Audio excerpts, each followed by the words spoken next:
Welcome to Take a Seat, where we sit down with experts on a wide range of topics related to the science of human flourishing. I'm your host, Dr. Nick Holton. I'm a coach, consultant, and speaker in the field of optimal human functioning. Whether you're someone trying to build your best self or a better community, we've got something for you, so take a seat. Welcome back in, friends. Glad to have you back with us. This week on Take a Seat, we kept it in the family. We sat down with Shipley's very own head of school, Mr. Michael Turner. Michael received his bachelor's degree right down the road from us at the University of Pennsylvania. He's also earned a master's degree in education and is close to completion of his doctorate in education as well. Before transitioning to education, Michael held a variety of roles in the private and public sectors, including serving as an assistant managing director for the city of Philadelphia and a management consultant. Since that transition, he has served as the head of school at St. Michael's Episcopal School in Richmond, Virginia, the director of upper and middle school admission at St. Christopher's School in Richmond, and a teacher advisor and coach at the Roxbury Latin School in Boston. We had a wonderful conversation. We talked at length about both the past and the future of education, specifically Shipley's role, hopefully, in that future, the contribution that Shipley hopes to make to education for flourishing moving forward, and what Shipley's particular conceptualization of flourishing, and more specifically, educational excellence, really has to say about that vision for the future. It was a really enjoyable conversation. It's always great to talk to Michael. He's fun, easygoing, and highly thoughtful and intelligent. So I hope you'll enjoy this final episode of our first season of Take a Seat with Mr. Michael Turner. Why don't you just tell us a little bit about yourself and sort of your history in education and your educational journey. You can give us the short version, the long version, the medium, whatever. So my journey really starts, the day of my birth, believe it or not. The way my father tells this story is he had to leave football practice at Germantown Academy because my mom went into labor. And they were playing Penn Charter, their big rival that week. So he, of course, I was the youngest of four, so he didn't stick around too much longer after I was born, so he could get back in time for practice. But I was raised pretty much on campus. We lived right next to school, and so I was a lifer at Germantown Academy, and I marinated in love and the embrace of that community for really my entire life, even before I stepped into a pre-kindergarten classroom. Spent summers there at the day camp, and that formed my conception of what a school is and what a school community is, which was the interweaving of that loving embrace and community and family and excellence and achievement. Right? I mean, that was from my earliest days. I literally knew nothing else. And in some ways, kind of like a modern day Emily Dickinson. Like that was my world. And then I went to college at Penn.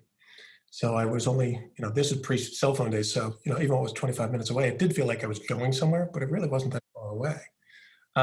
So my educational experience was really formed and shaped by that. My father was a teacher and a coach for, a quarter century at GA, and all my siblings went there. And so that immersive experience, which I later found out was largely shaped by a Shipley alumna, Susie Baird Perot, whose father was the chair of the board of trustees here at Shipley when the school went co-ed. She was the dean of faculty at GA and really helped shape. And she and I've had this conversation. Her image of school was shaped here at Shipley. What it's supposed to be, and she spent a career at GA, kind of building that. And I was the beneficiary of that experience. And so there is a bit of a circle of life component, being here now. Yeah. So it's interesting. You mentioned sort of quote unquote what a school is supposed to be. And then you also grew up, as you said, kind of literally on campus, or at the very least next to campus, sort of immersed in this loving communal environment that's also looking at performance and excellence and things of that nature. And then you go to Penn, at some point you actually enter into the world of education on the practitioner side. And I'm just curious, if it was anything sort of like my own personal experience, and I know the experience of a lot of educators, where what we think education is, or what we hope it is, or hope it's supposed to be, is not always the reality that we find once we enter the system. Was that your experience? Yeah, right. What's the saying, right? Don't meet your heroes. Which there's some, and I underline some truth in that, because the other phrase of we come back to the beginning and see with new eyes what we saw before, and I think that was a lot of it. I kind of had this. So after Penn, I went and worked in the private sector, worked in the Rendell administration, in the public sector for a little bit, and so I had kind of this it was actually a lot of my undergrad studies. So I had this public-private kind of ethos for the first several years out of college. But in the back of my head, I always thought that I would go back and teach, kind of as a second career. For me, second career came 5 years out of college. But yes, I've talked to a lot of, and I'm sure you have, a lot of educators who've had that experience. Oh, that's what I was experiencing, right? When you're on the other side of it. And even to the point of, and there's layers to this, even to the point of, like so many teachers, my mantra when I first came into the classroom, when I went back to Germantown Academy to teach, was, well, do what Mr. Rydell did. You have that image of your favorite teacher, the teacher who had the most impact on you. You're just trying to mimic that. I hadn't gone back for my master's in ed yet, and I didn't really know the practitionership, the pedagogy behind it, the science behind it. And so I was just trying to echo back, what I had experienced. And that's not a bad start, right? I mean, there are worse places to start as an educator. And Meredith, who, again, many gratitudes to Germantown Academy, right, where I met my wife, and was interestingly already back at GA teaching and had studied art education. So she had some of that. So I was kind of a newbie to this, and she came to GA as a junior. So we really hit both ends, kind of the lifer and the kind of latecomer to independent school. And so in those first couple of years, that experience of, well, do what Mr. Rydell did, and mimic that and kind of feel your way through, was met with two things. One was the need to... That's an authentic educational sound right there. For our listeners, you just heard the Shipley School bells. It's great being on campus, but these recordings we now have to deal with. These darn kids and teachers. That experience of kind of feeling your way into the classroom that so many young educators have, and I think actually in some ways less now than there were. And this is the other part. Part of it is your own personal journey. Learning that there's pedagogy, learning that there's science behind this, there's brain science and sociological science and all the different disciplines that inform how we teach these days. There was that part, right, kind of an awakening for me that happened really as part of my grad school program. But then the other part, I think, that even experienced educators, and this was the early 2000s, were having at the time, even if they had gone through those things, was the awakening that the field was having, especially in the independent school space, right? I think it was in that decade where independent schools were really beginning to awaken to this idea that in some ways public schools had leapt ahead pedagogically. That there was more that there was more practitionership taking place, at least data-informed practitionership, again, with many caveats, than was happening in independent schools, right? Independent schools had traditionally been these places where the model was you take, well-prepared students and well-prepared adults, who prepared was defined as they went to all the right colleges, and you put not too many of those students in a room with that person, and good stuff happens. And it did for a couple of centuries, again, with a lot of caveats. It was not inclusive. It was, all the caveats that we know. But the core of that experience, what I experienced, was pretty great, right? That loving embrace, that communal aspect, it wasn't available to everybody. It wasn't equitable. It was built, there was white supremacy and patriarchy and all those things. But as someone who is a white male cisgender, I benefited from that environment probably more than most.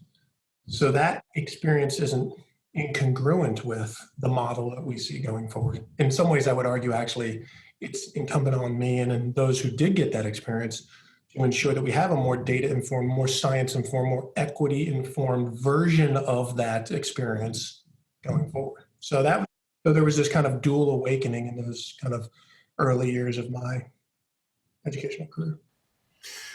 So I'm curious how you either carried that with you or maybe shed some of it in parts as you sort of then moved through your educational journey and eventually became a school administrator.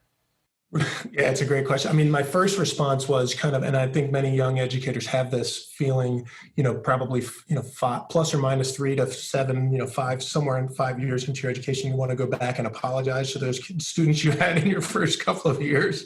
You're like, oh my gosh, I was so much direct instruction and so much, my feedback was too long, and and that's just the journey, right, that we're all on as practitioners. So the part that I found myself letting go of was the kind of the trappings and habits that today we call, that I then began to call pedagogy, right? Being more intentional around varied instructional, right? Varying between group, whole group and direct instruction to small group and, inquiry-based or project-based learning and multiple ways of assessing mastery and even what we were trying to master. Right? Maybe you don't. And this is, again, part of that dual part. Part of that's my own personal journey. Part of that's the journey of the discipline. When we're all walking around with cell phones in our pockets, as was beginning to happen in that decade, we don't need to remember all of the facts of the Battle of New Orleans, right? Siri can tell us, or back then maybe it was Alta Vista. I don't remember, but we can access those facts. The key is that Wiggins and McTighe would do, right? It's enduring understanding, right? What's going to, we say here at Shipley, long-term transfer goals. What's really more important and what's going to stay.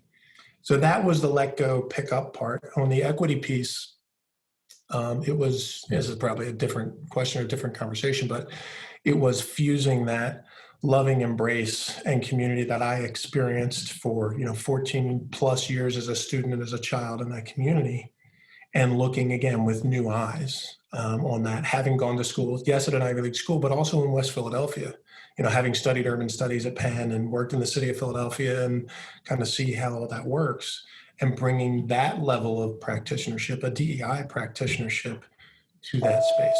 Oh, there's a bell again. We're now back in class, so 2 bells, we're good. Let's tug on this thread here around what's important, and I think there's probably a nice tie-in with your sort of career transitions as well, because you had a previous headship prior to Shipley. What was it about Shipley specifically that maybe attracted you? I mean, obviously you're from the area. I'm sure coming home had a great appeal to you in many ways. But there's a lot of schools at a lot of different levels in the Philly area. So there must have been something about Shipley specifically that attracted you to us. And I imagine when you stop to think about like what's really important, there's probably a bridge between those two things. Oh yeah, absolutely. I mean, just to speak to the personal, of course, there was an enormous personal component for Meredith and I, right? Both being raised in the area, both having both our parents in the area and families and siblings. So that was a huge part. Ironically, we're only now starting to experience that because of the pandemic. The first couple of months were kind of getting unpacked and then the pandemic hit. So, there wasn't actually that much. So we're only beginning to see that, but that's been wonderful to be able to reconnect with family and friends. On the professional side, the Shipley piece, and you've heard me say this before many times, right? But it continues to be true that it is rare for a school of this caliber to have this much potential. Right? Typically, it's one or the other, right? You have this amazing school, and they're just crushing it in this area or that, or in many areas.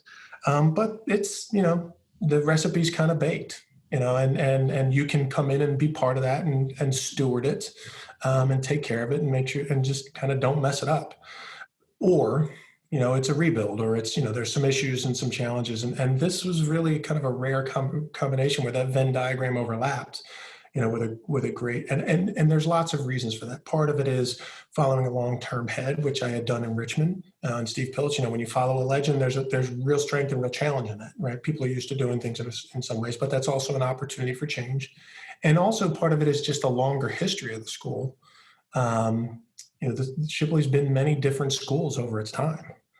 Right, so it starts as basically a feeder school to Bryn Mawr for kind of a very narrow purpose, and then that expanded to other schools like Bryn Mawr, whether it was Vassar or the other kind of the seven sisters as they call them, and then it becomes a boarding school for and expands in age, and then it becomes diverse from a racial and ethnic, and then get rid of the boarding. And we talk about this a lot with our communications and development alumni folks.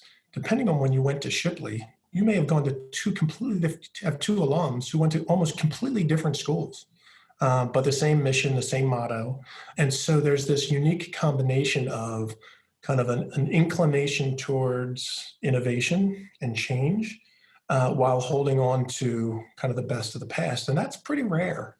And it's exciting, right? For someone who, you and I have worked on, many projects, that are like this, that are strategic and thinking, you're trying to think over the next hill. And I love that work. And so being in a place where you can think like that and create and not be completely bound or constrained by the way things are done or have been done, but but are reminded of, but we're not starting from scratch. It's a rare combo, and so just on an intellectual, professional basis, that's enticing, or was enticing. Yeah, I feel exactly the same. I mean, it seems, a school that's 125 plus years old seems to have this consistent thread throughout the many iterations of it, where it's willing to shake things up, but always with a consistent thread, I think, of pursuing excellence, granted in different sort of forms and definitions, so that people go out and sort of contribute their sort of most compassionate selves and sort of best selves to the community at large, or communities at large. And I felt exactly the same. Courage for the deed, grace for the doing. Doesn't matter which alum or how old they are. Pre-kindergartners, right? It rolls off the tongue, and the contexts have changed, but not the need, not the strength of that motto. Right. Yeah, absolutely. So as we think about potential, as you came into Shipley, one of the things that Shipley was deeply immersed in at that point in time was sort of what we refer to commonly as positive education. I think we're more specifically talking a little bit about human flourishing now, which of course is what this podcast series is about. Really, we're talking about, I think, a combination of both performance, right, and achievement, but also overall well-being, fulfillment, and satisfaction. Is that one of the things that drew you to Shipley? And are those two of the things, or more specifically the combination of those things, what you believe is really important, and maybe the potential that lies ahead, not just for Shipley, but for education as a whole? It's so funny to be having this conversation with you, because we're working on this so much. But the broad and short answer is yes. But obviously, there's a huge story, not just to be told, but that's being told and being written right now on that. As many some listeners will know, Shipley is a leader, certainly in the Western Hemisphere, in the pos ed space. But the instincts that Steve Pilch and Sharon Russell and those who supported that effort in going there, I think were well founded. That this aspect, right, what we now commonly refer to as well-being and flourishing, is education. That education, those of us who work in and live in academia and kind of live the life of the mind, recognize that to some degree the pursuit of knowledge and learning and education is its own end, right? And can and should, and there are those who pursue it for that, right? But that's what you and I, we now call the PhD model. Those who are seeking new knowledge, or seek to develop new knowledge, or develop new understandings of old themes. And that's important work, just as are engineering and medicine and science and law. But that is not the only purpose of education, right? Ken Robinson speaks really well about this, about, if an alien were to come to the planet and study our educational system, it would seem its whole purpose was to produce college professors. Well, obviously that's not the case. And so having a broader definition of what we mean by that, right? Fusing achievement with well-being and, equal and flourishing, and that the overwhelming majority of our graduates won't go on to be college professors, right? They're going to go off and be, work in all those fields, or not, right? Then, but even as parents or spouses or siblings or children, that those things require some education too, especially in a world that changes so fast. When our collective norms, our contexts, right? COVID just being the latest example, constantly are forcing us to recalibrate and re-understand ourselves, our communities, our jobs, our everything. Being educated on that too, right? Being literally educated on it, not just feeling it as I described before, kind of absorbing it, living it, yes, but also being self-aware around it and building the skill sets and the understandings about, oh, that's why I'm feeling this way. That's why I responded with that emotion, not to dismiss it, but to understand it, so that I can be a great spouse, parent, child, sibling, engineer, teacher, whatever. That's the name of the game. Right? That is, again, that is education. So I think those instincts, were people articulating that in that way, several years ago when the first school took its first steps towards positive education? I think the answer there is yes and no. I think we've, with your help and Sharon and all the other people, practitioners we've attracted to at the school and the consortiums we're a part of, are advancing that now. And that, again, that's part of that excitement, is that we're kind of, we're advancing this conversation, and even better, trying to apply it, I think, pretty well with our students. Yeah. It seems to me that kind of, if I can talk globally about quote unquote the system of education, maybe in the Western world in general, certainly in the United States, in some ways is kind of mirroring this process of growth maybe that Shipley has gone through, and that it started as one thing, it is quickly and hopefully transforming into something else. You mentioned Ken Robinson's TED Talk 2 episodes ago with Dr. Matthew Lee of the Harvard Flourishing program. We talked about exactly that. You don't know this, but that's actually the TED Talk that pushed me into my doctoral program. Because I think there's a lot of educators that look at that and they say, yes, that's it. Okay, facts about the Battle of New Orleans, fine, but how do I help more people get the skills that allow them to navigate an increasingly changing and complex world, so that they can not only be their best selves, but they can go out and have that courage and that grace and sort of make a dent. The question, of course, coming back to, the way you put it originally, is like, what is important and what does that definition look like going forward? So I think this is probably a good opportunity to talk a little bit about sort of the three-legged stool, which of course is the graphic for this podcast, right? Educational excellence at Shipley and what that means, not only for Shipley students and parents and colleagues, but hopefully for the future of education. Oh yeah, the way we talk about it, the three-legged stool, our definition of educational excellence: student achievement, individual well-being, and collective well-being. And like any good stool, right, you need all three, and that they are interdependent, mutually, inextricably linked, as my former history teacher, Mr. Rydell, would say, and that they have to remain balanced. Right? We all have days where one of those takes the lead. Right? You have the big presentation or the big test or whatever, and you stay up a little later than you may, and you push. Right? You burn the candle a little bit at both ends. But you can't do that long term. And there's other days where individual well-being. Right. We used to call those weekends, whatever those are, or time at home with family and whatever, go for the run and or exercise or paint or whatever, read, be alone, whatever, and collective well-being, time with friends and family in your community. Right. And that in the long run, again, as Dad would say, you can't burn the candle at both ends, right? At least not in the long run. And that are increasingly reminded. Sometimes we ignore those reminders, but if we're paying attention, we're increasingly reminded of how true that is, that those three things really must hold together. And it's a fool's effort to try to pursue one without the other, because it just doesn't work, right? And what's nice about this, I think, about our approach to flourishing and the pos psych world and pos ed world, is that we now have really good data behind this.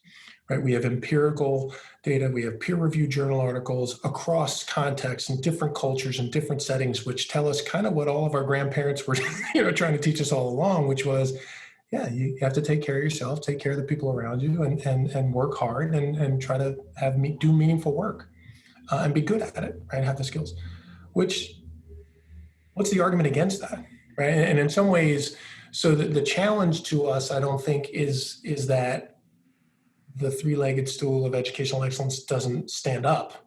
Of course it does. Like, I would challenge anybody to say, no, that it's only achievement, or it's only well-being, or it's only, the challenge is, like it is in so many spaces, to not forget that in the moment, and to put systems in place, to put a curriculum in place, to put a human resources policy set in place, all the things that kind of govern our lives, a schedule, a budget that actually live that out, that say, no, these are our priorities. This is where we put our dollars. This is where we put our time.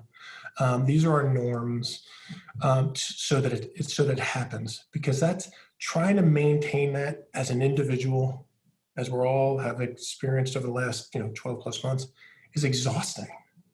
No one, or very few, I shouldn't say no, very few people can just hold up that three-legged stool all by themselves. You just can't do it. You need a community, right? You need teammates. You need lab mates or project, other people on your project or your family to help you do that. I didn't mention that, we can get into this if you want a little bit. We didn't talk about specifically achievement, because one of the things, what I just said could apply to an accounting company or a hospital ward, in any sense, the idea of achievement, well-being, and individual and collective well-being. Sure. It has a different context in a school.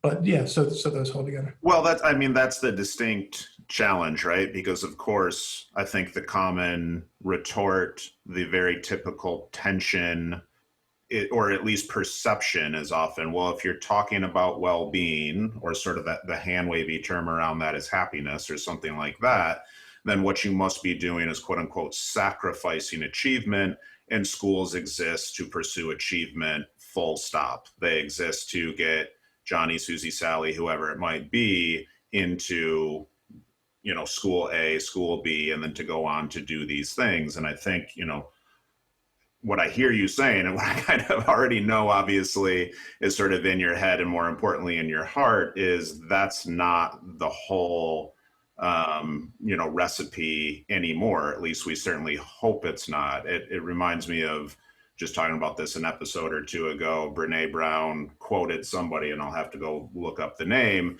that the history of work was that it used to be about physical strength. Right now it's about the brain. The future is about the heart.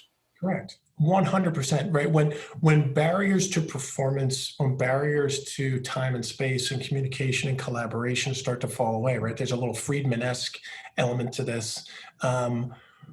When those all start to fall away, and again, you can view that statement I just made through an equity lens, because they haven't for much of the world. There's a whole overlay there. So I say that with that caveat. That said, when those barriers fall away, what you really find out about people, and crisis does this, right? It reveals inequities. It's like the tide goes out and you see it accelerates patterns. What we see is what really matters.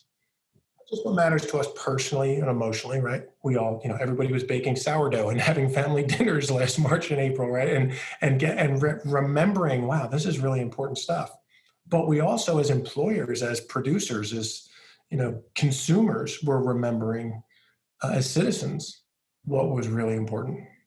Get out and vote. Or listen, it's about the deliverables. It's not about how often we meet. It's about, did we achieve the goals of our stated project? And wait a minute, what were our stated goals? Why were those our goal? And so I do think, like all crises, we've reawakened to that. And in schools, no different, right? It's like, what are we doing? What is the end game?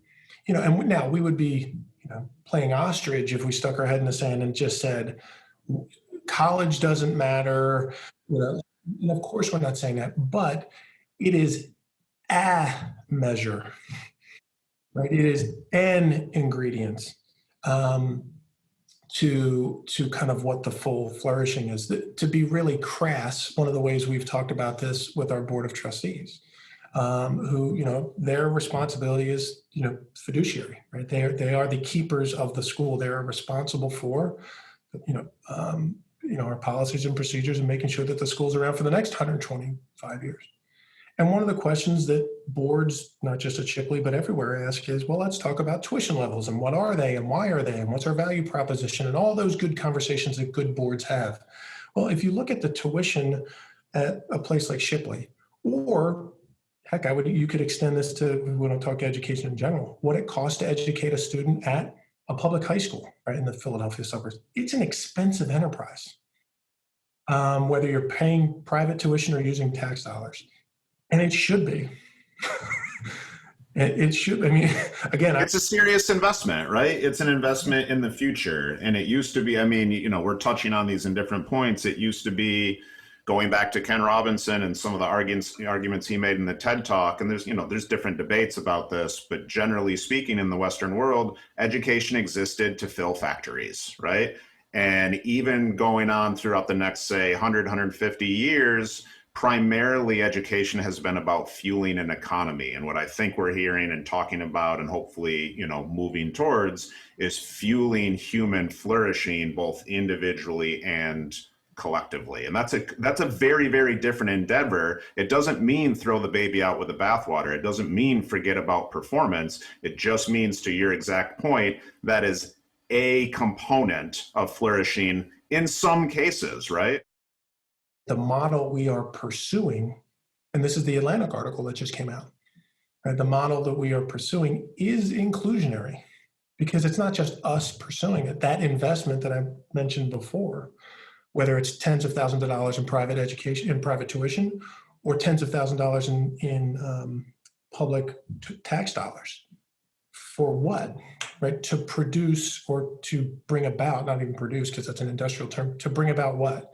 Or to equip children, young adults with what? If you think about that in terms of college admission, and this is going back to what I said about the board, the conversation we had is, if it costs $30-some thousand a year, after taxes to educate a child at a private school or, through tax dollars, and your only definition of success is they get into a college that has a single-digit acceptance rate, any financial advisor worth their salt is telling you that is that's crazy. You would never make that investment. But if the way you measure success of that investment is, tell me about your grandchildren, right? And from an evolutionary standpoint, we know that's actually a pretty good marker for the success of a species, right? Is tell me about how are your grandchildren flourishing? Because in order for that to be the case, your children will have had to learn to be great people, pick a great mate, be good parents, be secure, have a good living, be flourishing members of a community. Well, that's not an industrial model, that's a human model. And to me, that's a more robust definition of success. It's also a heck of a longer investment. So you hit the nail on the head there with sort of looking at your grandchildren, because you can make plenty of arguments about the various ways in which society in many parts of the world has advanced and created these sort of better outcomes and all sorts of different measures. I am not sure, in fact, I'm actually pretty confident that that is not the case when it comes to happiness, well-being, life satisfaction. And it suggests to me, at least, that some of the traditional ways we've gone about things and what we've decided to value and prioritize is not necessarily leading to not only a better life for individuals, but a better collective existence as a planet, right? To then kind of go down that collective thread, how do you foresee moving forward as a, let's say Shipley community, right? Like, you're not steering a speedboat here. You're steering a tanker. Eric Bradlow, who's served on our board and is a professor at Penn, is a leading thinker in this space in terms of data analytics and kind of, how we think about this. And he has a line that I love. He says, you are what you measure. Right. And some people would say what gets measured gets done. And it's true. Right. If our metric of success is child A got into school X, then that's what everything will be oriented around. But hope, one of my hopes, so sorry, well, how do you do this? And data is the art and science of this have to hold together. I'm a mixed methods person, right? So I love quantitative data. I love a good spreadsheet, but I also, we are as a species are born around narrative. If you can't tell me the story about what those numbers mean, then they don't mean anything, right? You have to be able to, there has to be a narrative component to that. So, well, what do we measure? What do we count? What does count? And if one of the things that counts is based on science and kind of empirical data and peer-reviewed journal articles, what we have is markers of flourishing, what we have is markers of happiness, of well-being. Those have to actually count. They have to count on report cards. They have to count on transcripts. It has to count in, professional evaluations, not just for teachers, but for the guys and gals in physical plant and, our vendors. And it has to be infused throughout the organization. And that's what's kind of cool about, I think, the work that we're doing here at Shipley is that we're about that work. We're about bringing this into, not just into the classroom, which is hard enough in and of itself, right? Because the real pressures, if I'm teaching BC calculus or honors 11th grade English, and I have, my kid has to write the greatest college essay of all time to get into that college. Those teachers and those kids and those families are facing very real pressures based on those old metrics of success. And again, we can't ignore those. So how do we round that out? How can we build that into the system? Not just, well, first of all, if you wait till 11th grade English, it's too late. This starts with pre-kindergartners. This starts in the admissions process. This starts in the hiring process. Who are we bringing on campus?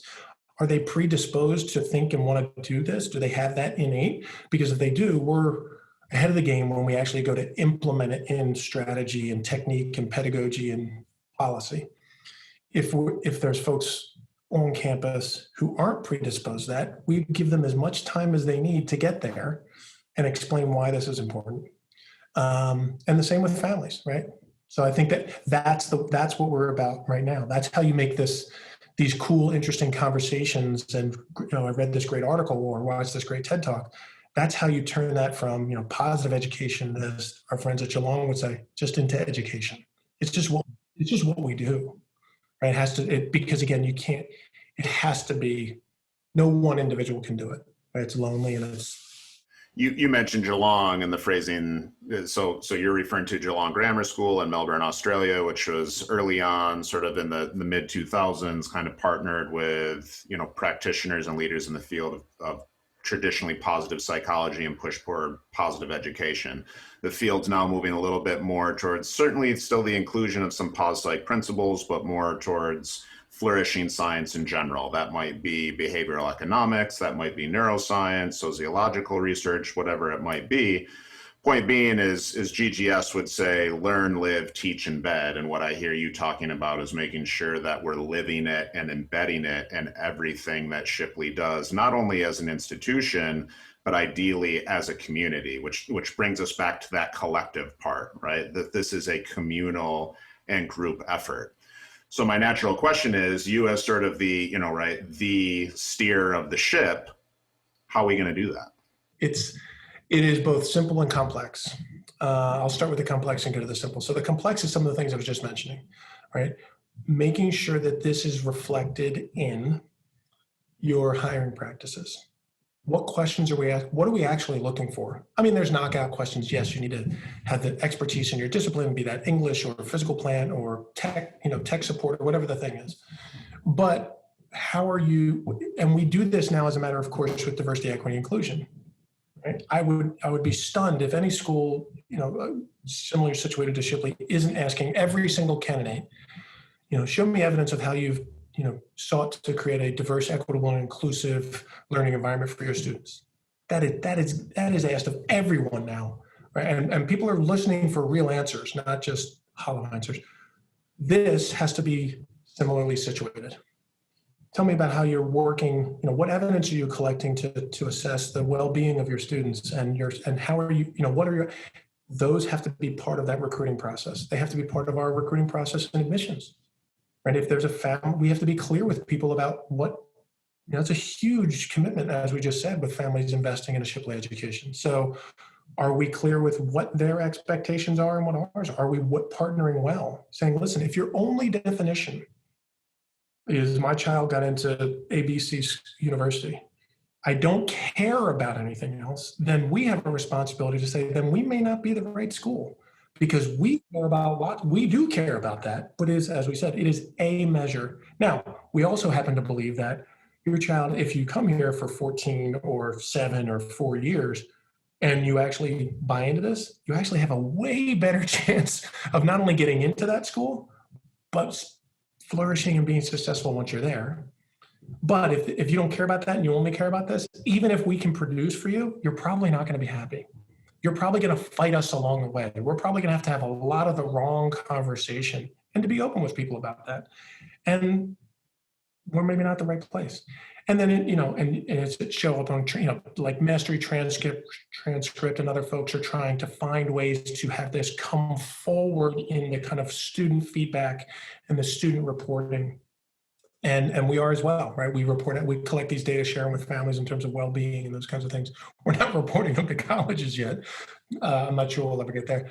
But that is the micro, that is the complex. It is on every level of the organization. So building that across the entire organization, being data informed. The simple part is just live the motto, right? Be guided by your mission and live the motto, right? Have courage to do the deed, right? And do it with grace. Treat both for yourself, right? To offer yourself grace. I hear my mom talking now, right? I grew up in a Catholic family, and she came from that kind of Jesuit family, and she would always talk about, having grace for yourself, right? Giving yourself that grace, giving yourself permission, but also treating other people with that grace. And that's not soft, right? Courage this isn't a kind of I'm okay, you're okay kind of, doesn't matter what the outcomes are. Outcomes matter, right? That's the deeds and the doing part of the motto. Right? Because it's okay, having empathy, right, and compassion for other people is important, but only if you act on it. Only if you actually help the people, only if you actually contribute to your community, only if you actually take care of yourself and your family. Because if you just feel it, that's good, but you got to deliver.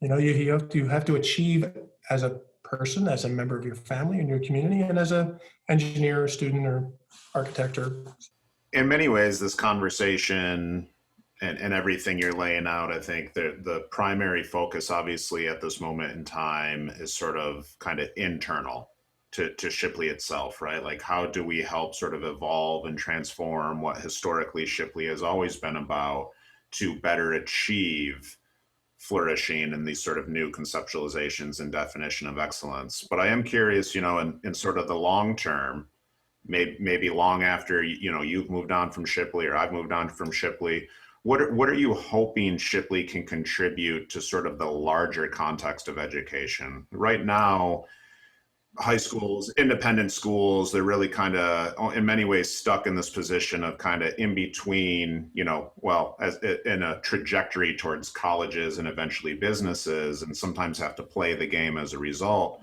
Are you hoping this sort of new model and kind of rethinking things can shift the system as a whole? Oh, 100%. And what I would say is, this is our way up the mountain.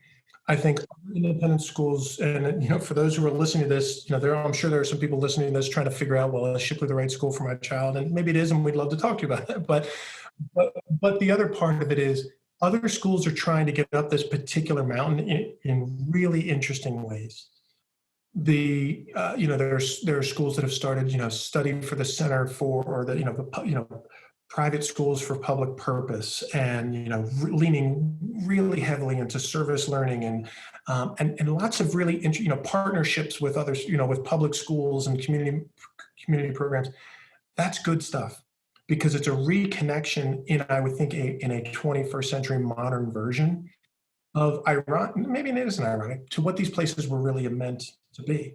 So if you go back to the earliest founding of independent, most, not all, some were white flight and founded for really challenging reasons, but just as many, if not more, were founded for really laudable reasons, right? The place, I said, this school was founded as a place for women to go to an incredibly challenging, high-level institution like Bryn Mawr College. This was not a finishing school. This was hard stuff. And that was rare and revolutionary, really, for the late 1800s. And other schools have similarly, that experience that I had, again, with all the caveats around DEI and inclusion that are necessary to include us, but that instinct to educate the world's leaders, right, to those who, for different purposes, perhaps at that, in many cases, it was to protect the status quo, to retain power, or to keep power. But as we've seen today, trying to hold on to anything in a constantly changing world too tight, not going to happen. Right? We know that the pre-kindergartners who are, down the road here a bit in our school, the world they're going to walk into when they're adults looks nothing like the world that we can't even conceive of. Right? And this is Ken Robinson, right? Okay, so given that, what do we know? Well, we know there'll still be human beings. We know a little bit about how human beings are put together evolutionarily. We know from all those disciplines that you just cited what humans need to flourish across time, across culture, across context. And so let's focus on that, because that we do know, that we do have a benchmark on. And interestingly, whereas, I talked about the, kind of late 90s, early 2000s when I got into education, and that there was just this beginning of kind of revolution in the field, whether it was ed tech or DEI work or so many other forces of change that were taking place. And independent schools were just beginning to have, this conversation around pedagogy. In my view, COVID has shown us that has flipped.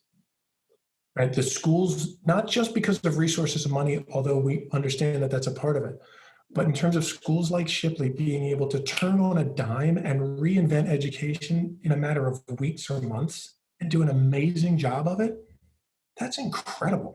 Right, the schools like this are now leading that, are in a position to lead that charge in innovation and keep leading. And I don't think we're going back, because I think that global interconnected world, that sense of duty and connectedness that younger generations, I think, are infused with, we see it with our alumni, right? Our younger alumni infusing that energy. That's kind of cool stuff. So I don't think we're going back into that change maker innovation situation for that I think space that independent schools find themselves in. That is the new normal, right? They are increasingly places of innovation, and increasingly places that recognize that innovation has to be not just connected to, but grounded in public purpose and human growth. That's kind of, that's a fun place to be.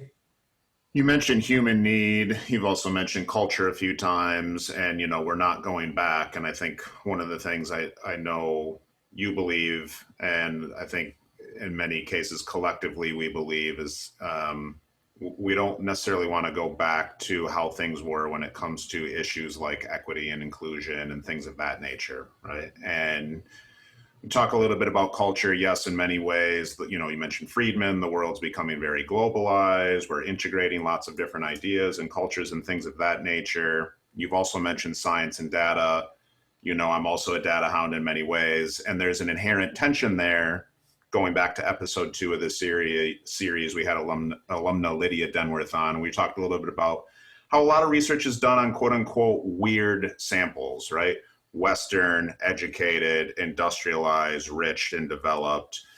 How do you kind of see the advancement in integration of, I guess we'll sort of say, sociological research, and really kind of a new emphasis on making sure that we're not just talking about flourishing for maybe wealthy white suburban kids, but really the opportunity for all sorts of different people, not only to flourish, but to inform what it means to flourish, right?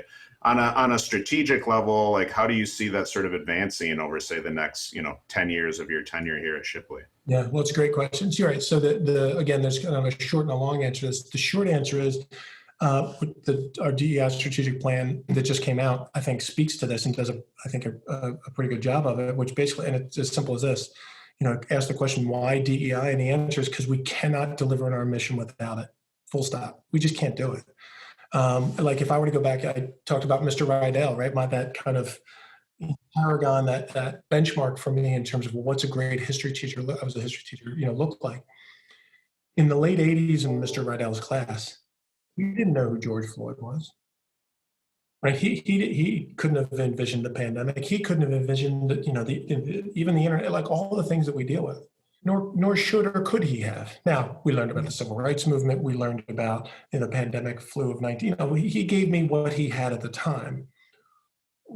What we have at the time is, I think, a greater appreciation, not because we're better, we just live in a different time than the folks and the educators of that period had, which is they had a sense of kind of constant change, and we know it to be true. And so that, this is Plato, right? The Oracle of Delphi, right? The wisdom is recognizing that you know nothing, right? That you can be certain of nothing, and that how little perspective you have. And when you have that knowledge of your lack of knowledge, it creates a certain level of humility and a curiosity, as opposed to hardness and closed-mindedness. And that curiosity and humility is a great starting point for education. It's also a great starting place for any relationship, right? To recognize that whether, if you are one of those weird, the acronym, not the, from places, which Shipley is traditionally, and much of it's, not all, but it is grounded in that world, that we approach the rest of the world with humility and curiosity, as opposed to, kind of a noblesse oblige approach. And that can, if we're intentional around it, that can inform our curriculum. It can inform our recruitment of who comes to our community. It can inform with whom we form strategic partnerships, and how we enter into those partnerships, and what they have to share and give to this community, and what we have to share and give to their community, right? Community collaboration as opposed to service. And that stance, I think, is a sea change in how places like Shipley have begun to approach these kinds of conversations. And listen, that all sounds great. There are those who disagree with that. And again, if we come from a place of humility and compassion and curiosity, we can receive that resistance or counter-thinking or opposition to that approach, not with reactive emotion, although we may feel, right, we want to be aware of how, we don't want to let go of that, right? We don't want to let go of, it really bothers me that someone doesn't buy it. What do you mean? Like, we want to be aware of that. We don't want to shut that down, but we want to remain curious. That's interesting. Help me understand better why you think having a diverse, inclusive, and equitable community, why having a culturally sustaining curriculum makes your or your child's experience less. Help put words to that, and really making that, the word safe space has gotten overused, but also a safer, brave space for everyone, right? To enter into that conversation, because if that community leaves, or if portions of our community leave and say, no, that's not for us, or if we overgo, then we have not served our community well. That, diversity really means diversity of thought. Now, are there 5% of the people on either end of the social political spectrum who aren't going to hear that? Yes. Is Shipley the place for those people? No. But for 90% of the population, yeah, absolutely, right? We want you to say things that we want, because you're secure in your person, in your identity. Every member of this community, we know, again, from science, from research, when you feel that level of sense of belonging, that love and caring that I marinated in for 14 years as a student at Germantown Academy, even though it was because I was white, male, cisgendered, straight, all those kinds of things. But doesn't everybody deserve that level? Everybody deserves that. That's exactly right. Yep. Because when you have that, we know from science, when you have that sense of connection, when my whole self can be there, you're going to do amazing things. You're going to take risks. You're going to try things. You're not going to crumble at failure. You're going to build resistance, because you're not alone, and we love you and care about you. And as a parent, who doesn't want their child in that environment? Right? As an educator, who doesn't want to work there? And so to me, that's the sale. That's the frankly, it's not a sales pitch, but that's the attractiveness to the community. Create that. Right? Build that, center your community and your pedagogy and your curriculum on that. And you're not going to have, you won't have admissions and fundraising challenges, right? You'll have the opposite, right? And that's okay. Well, then how can we further that work? But that's the name of the game as far as I am. Yeah. I mean, it's fundamental really incontrovertible, I think, fact across multiple types of research, right? Scientific domains. And again, going back to episode 2, chatting a little bit with Lydia Dunworth. And you know this because we're looking at all different sorts of scientific conceptualizations of human flourishing. There is really only one consistency across every single domain, and it's relationships, belonging, and connection. Yeah, you absolutely hit the nail on the head. And I really like what you said too in terms of the diversity piece. Not only, diversity of thought in terms of what we're trying to do and why we're trying to do it, but very specifically how we go about that too, because that's a difficult thing, right? That's a complex challenge moving forward, I think, for any ecosystem that involves lots of different types of people with lots of different values and priorities and things of that nature, right? We're not talking about something that is, monolithic in nature, dogmatic necessarily. We're in the Philadelphia region, right? The birthplace of democracy. So let's do it here. Yeah, absolutely. Well said. So you're a very busy man. I want to be respectful of your time. Why don't we kind of wrap up? If you want to share a little bit, if folks are interested in learning a little bit more about you, about Shipley, about kind of how Shipley wants to operate and look moving forward, things of that nature, where should they go? Yeah, well, it's a great question. So the first thing they can do is listen to these podcasts. So if this is the first one of these you're listening to, you should go back and listen to the rest, because Nick and his team have done an amazing job of pulling together just a constellation of thought leaders across a variety of backgrounds and disciplines, and it's really amazing. The social media stuff, Instagram, Twitter, Facebook, all the typical outlets, and the website. But I think, like as you said earlier, what the key is relationships. To any, it's Vygotsky, right? All learning is social, and so it's cool to listen to podcasts, watch videos, do your homework. And that's a necessary, like any other learning endeavor, if you're seeking to kind of expand your knowledge or deepen your knowledge and get farther into this work, and I'll call it that. Your own independent research is part of that, like in any inquiry, but also getting to know the humans and the narrative behind that is just as important. So reach out, right? Reach out to me, reach out to Nick, anybody on the team. Love to have that conversation. We're always interested in connecting with folks who are about this and about this work and trying to do good stuff in their spaces. So continue the conversation. And of course, you can find us on Instagram, Twitter, Facebook at Shipley School, or check out our website as well. So Michael Turner, thank you very much for spending the time with us, sharing some of your vision for not only Shipley, but hopefully the future of education. We really appreciate your time. Yeah, Nick, this is awesome. This is a lot of fun. Yeah, this was fun. I mean it. This is the opportunities to get to talk with you. We're in the weeds on this stuff, many days. And I think this is a lesson for everybody, right? To whether you're listening to this, go back and have these make time, and you have to do it, right? You have to carve out time in your schedule. We're all busy. Make time to talk to the people in your own orbit and do this work, right? And the work of having the interesting conversation, usually pretty good to do with a meal sometimes, not just Zoom.